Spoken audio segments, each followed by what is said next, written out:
Okay, now we will conduct next practical, and the next practical is open circuit and short circuit test on three phase alternator, determination of voltage regulation by EMF and MMF method. So now this is the one indirect method of testing. Here we are not doing the load on the alternator. By only conducting the no load test and short circuit test, that is open circuit test and short circuit test, we are able to calculate voltage regulation. Now the voltage regulation is going to calculate by two methods. One is the EMF methods and second is the MMF method. EMF method also called as a impedance method, synchronous impedance method, because we are going to calculate impedance and synchronous reactance of the alternator. Now see here, it consists of DC shunt motor acting as a prime mover and three phase alternator is there. Now what the description of DC shunt motor is that it is a 5 HP motor, 220 volt, 19 ampere is the full load current and 1500 rpm is the rated speed of the motor. So that definitely this ammeter should be of 20 ampere at least. So this is the total 20 ampere is there, and we are going to say measure the current and voltage, but this current and voltage is not going to include in the our calculation. It is only to observe that the motor does not carry more than full load current, or if there is a fault in the system or some wrong connections are there, DC motor will definitely draw more current. Therefore it is necessary to connect a meter as a precaution point of view. Okay. Now here some resistance is connected in the field winding to adjust the rated speed as per the requirement of a three phase alternator. Now three phase alternator is a star connected alternator whose DC excitation is given separately from the DC supply. Again it is consist of the field winding F1 and F2 and some variable resistance to vary the excitation current, because we want to develop, we want to draw here the open circuit characteristic as well as the short circuit characteristic for our calculation purpose. Now under open circuit, when the circuit is open, under open circuit test, say this part up to this part is the OC test. Okay, this part is the OC test. Okay, up to this one, because we are not connecting any link DC or say short circuiting link over there, and whereas by switching this three switches here, ammeter is connected to measure the short circuit current, rated short circuit current, and there is no load at all. It is simply short circuited, three terminals are short circuited, so it will conduct the short circuit test. So as long as your switch is open, the test is open circuit. Okay. Now what is the observation? What is the procedure? The procedure is first run the DC shunt motor at a rated speed, that is the speed of the alternator. Once the rated speed is achieved from the DC shunt motor as a prime mover, here the field excitation is going to increase very slowly, say in the range of 0.1, 0.01, 0.02, 0.03. So it is a 0.01, 0.02 or 0.03, or say it may be a 0.1, 0.2, whatever it may be. The say for example I am taking the it is not a reading over there, just for understanding purpose we have taken this say numbers over here. So once we increase the excitation, it will develop the EMF under no load condition. So once it will develop the no load voltage under the say this one conditions are there, and we will take the readings of excitation current DC current versus terminal voltage of alternator.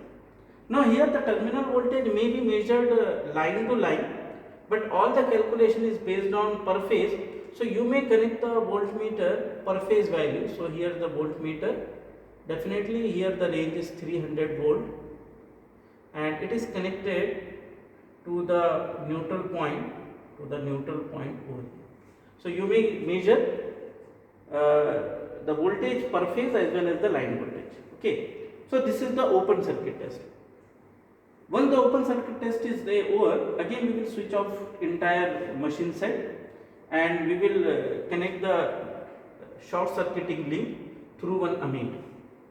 That ammeter should be able to handle full load current. Here full load current is 4.3. So the selected range of ammeter is 0 to 5 ampere. Now again we will start the DC motor at rated speed.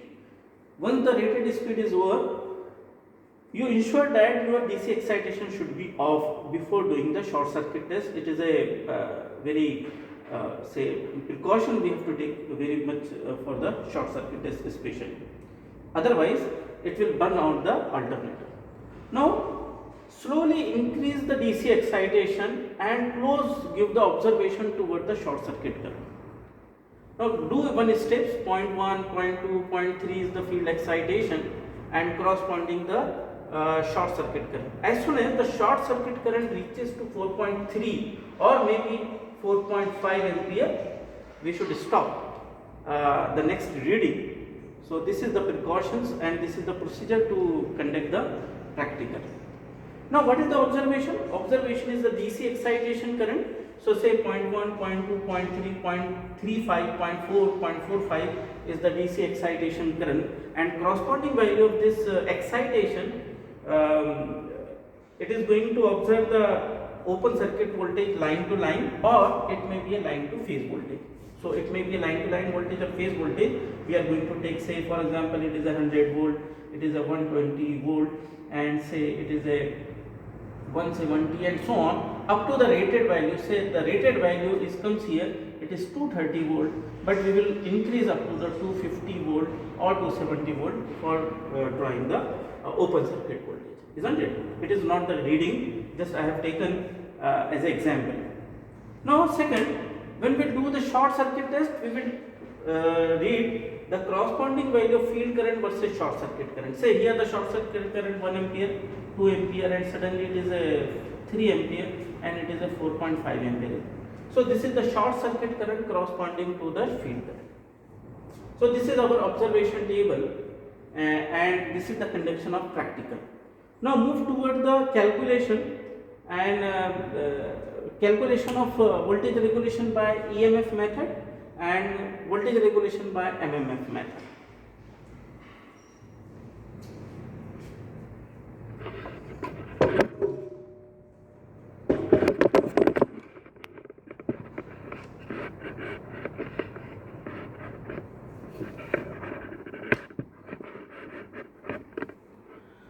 So for that calculation, first of all we have to draw open circuit voltage, that is a OCC, and short circuit current.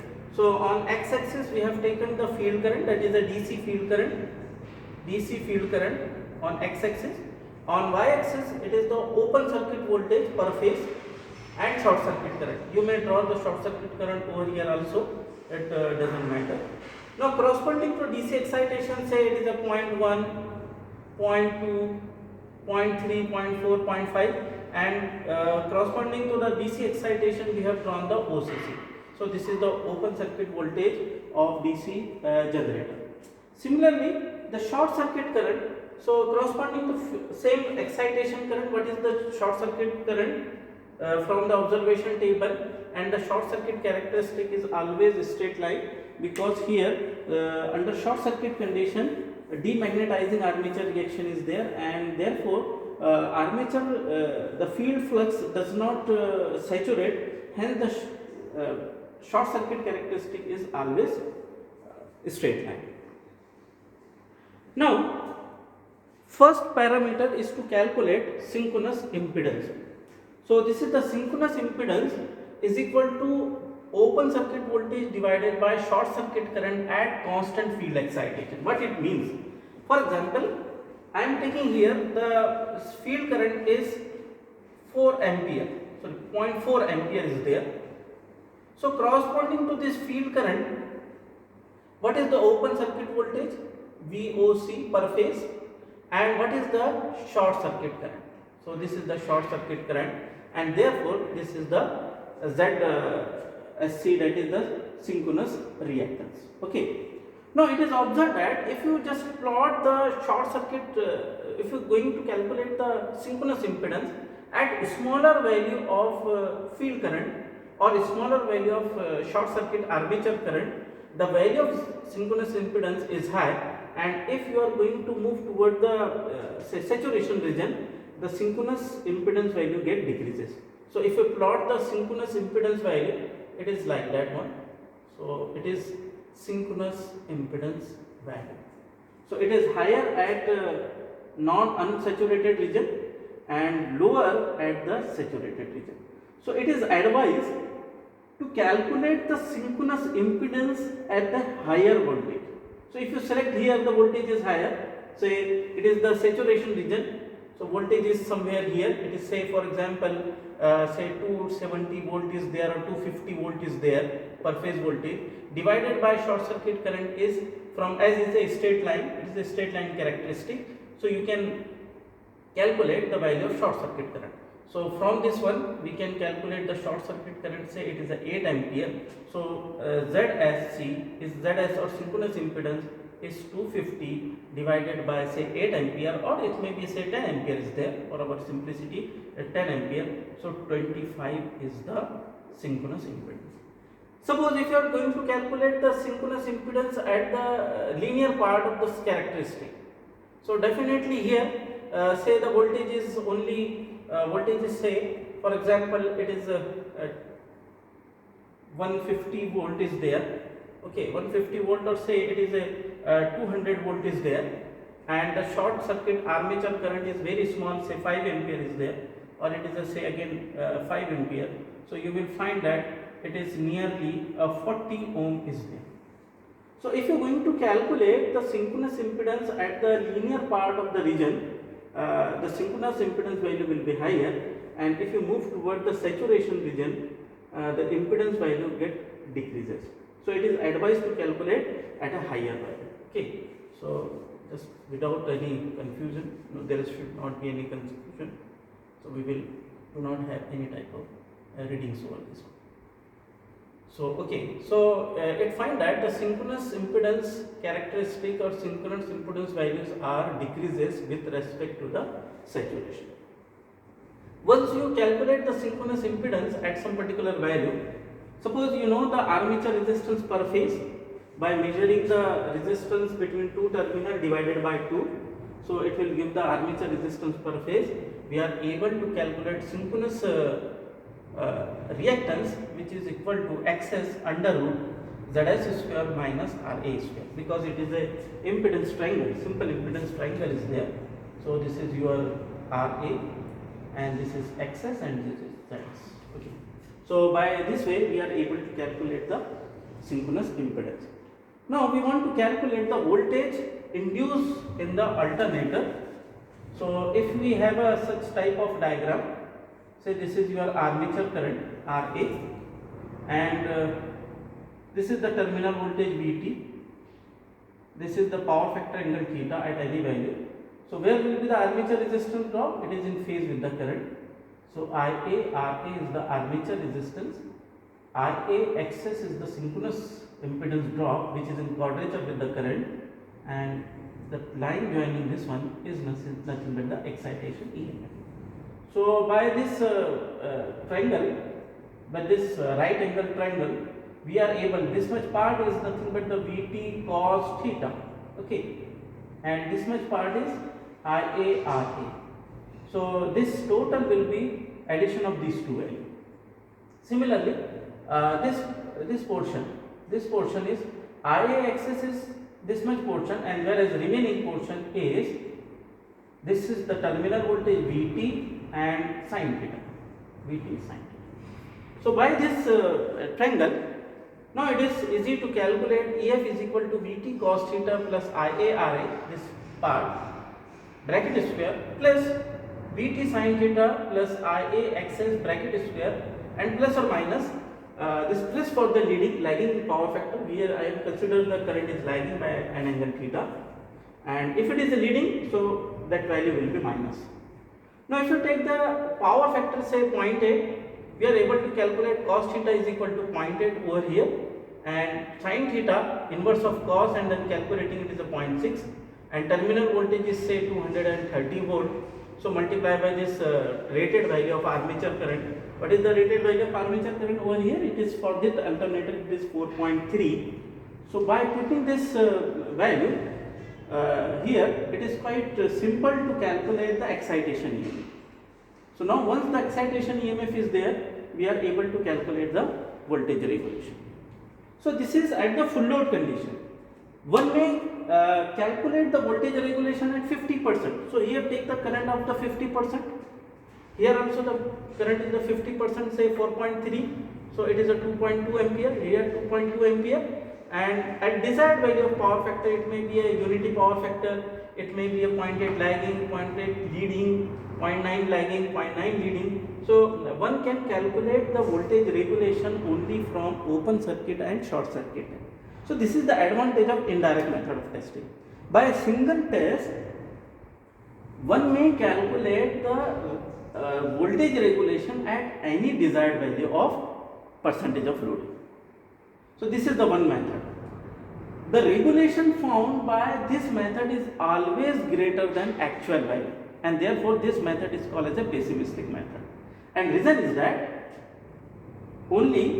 is impedance, synchronous impedance found by this method is always greater. Here the synchronous reactance is very high. By calculation, the value of synchronous reactance is higher than the actual value. Now the second method.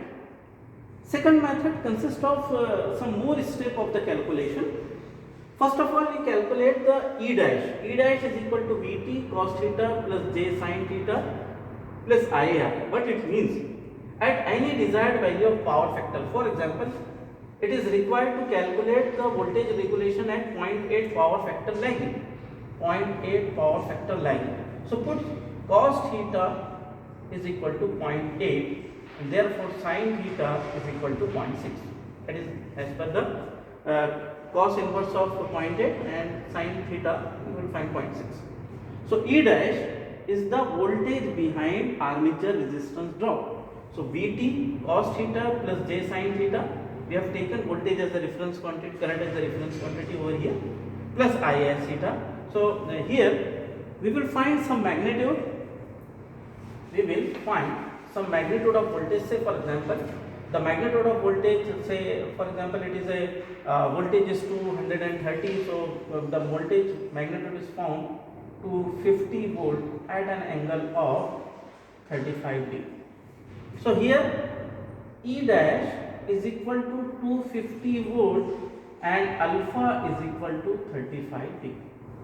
It means, now once these two value found, Fr, that is the MMF, we can represent in the field current. So MMF we are able to find corresponding to the value of E1. What is that E1? Say for example, this is the rated voltage, V rated Vt. Now here we are going to find out, this is the E dash, this is the E dash, E dash. Now from this E dash, the corresponding value of field current is nothing but Fr1. So this is Fr1. How it is? This is the terminal voltage. From this value, we found the magnitude of E dash and angle alpha. Okay. So magnitude of 250, it is greater than the terminal voltage. So here it is greater than the terminal voltage, corresponding come to the OCC, where it will cut or intersect OCC, come to the field current, and that field current is nothing but the Fr. Now find Fa plus FAL. What is Fa plus FAL? Fa plus FAL is nothing but the field current or field MMF. Field current or field MMF. Here we are going to calculate the current. So field current required to circulate full load short circuit current. Here in the observation table itself, it will give the field current required to circulate full load current. For example, here the short circuit current is equal to 4.3 ampere. That is the full load short circuit current. Now come to this short circuit characteristic from SCC short circuit characteristic, and from the intersection of short circuit characteristic come to the field current, and therefore this much part or this much field current is the Fa plus FAL. It means this much amount of field current is needed to circulate full load short circuit current in the armature under short circuit condition. So now FA plus FAL is, you know, from the graph paper. Okay, how you are going to calculate? It is quite simple. First mark the full load short circuit current. What is the full load current? Here 4.3 is the full load current. Come to the short circuit characteristic. From the short circuit characteristic, come to the x-axis, that is the DC field current. Whatever that field current is nothing but the FA plus FAL. Say for example, from this figure itself, it is equal to 0.3 ampere. So 0.3 ampere you can write, or it is the ampere term, because we are going to calculate the FA plus FAL, that is the ampere.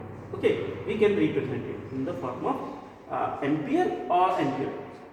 Once you know this value of FR1, by putting that FR1, say magnitude of FR1 is 0.4, so 0.4 here, cos of 90 plus that alpha 35 plus j sin 90 plus alpha, you will find some value in the form of A plus jx.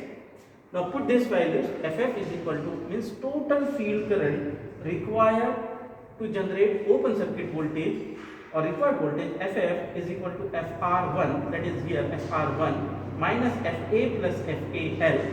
So whatever the value of FF in magnitude, calculate the magnitude of FF, and corresponding the value of FF, find the EF. So say for example, this is FR1, this is FA plus FA1, and this value is FF. Now from this FF, go to the OCC. OCC, where it will intersect, come to the y-axis, it will give the value of EF. So by this way, we are able to calculate no load excitation EMF. Once we know the excitation EMF, percentage voltage regulation is equal to EF minus VT divided by EF into 100. Definitely you will going to observe that suppose the voltage regulation found by EMF method